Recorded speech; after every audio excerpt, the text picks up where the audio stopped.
for a few days. See if it works on your skin, because I remember you said sometimes you had issues. Maybe we could try it on your cheek or on your neck, and you could see if this is going to be a product. I'm pretty sure, because there's no toxins in it, but I'd love to bring you over a sample to try.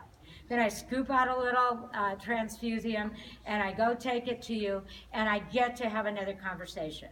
And this conversation, we can meet at her work, we can, do it at her house, or I can meet her at a Starbucks.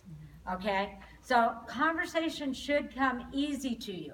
And again, I'm going to repeat myself. So when I repeat myself, you know it's important. I'm repeating myself. The more conversations that I have, the easier the conversations that I have. Okay, the smarter I sound, even if I'm saying something stupid.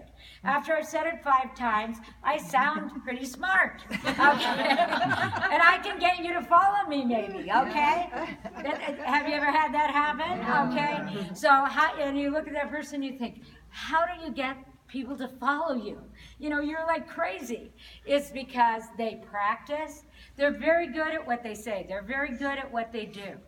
Right? Mm-hmm. And that's what you want to get. You go in and you're like, Lori, I can always tell when Lori's going to get up and she's going to start talking. She's like me in that, and I hope that's a compliment. When I very first go on stage and I have 2,000 people in front of me and I'm going to do a training session, I look like a blithering idiot. You didn't look like a blithering idiot. But we didn't have 2,000 people. But Steve can tell you that I get up and I kind of don't have my groove, and I'm kind of standing there going, but after a few minutes, I get past that and now I'm no longer looking at 2,000 people. Now I'm thinking, okay, I've got something that they need to hear because they paid to come here. And I want them to go home and I want them to have the tools to start the conversation. Isn't that the tool you need more than anything else? Yep. How do I start the conversation? How do I keep the conversation going?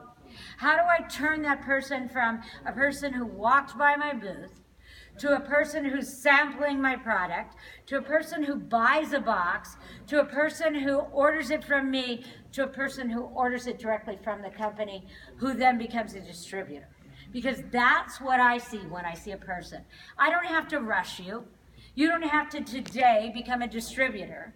You're going to start out by sampling, then you're going to get a whole carton or a box of something, then you're going to say, you know what, I'm tired of waiting for her to deliver it. I'm going to order it myself. Hey, maybe I want to do this because people are seeing the results. It's going through all of the steps and learning how to say the things that will get people moved as you're sorting them. And you're putting a round peg in a round hole. You're not trying to shove her as a square peg into my round hole. Make sense to everybody? Yes. So it's saying it over again. And what do you do? Where do you do that? How do you do that? You get yourself out to events. You do events. One of the best things we've been doing in the last 2 months, and you heard both Lisa and Michelle talk about how excited they are, that in August and July we had a banner month. And that's not, summertime, July.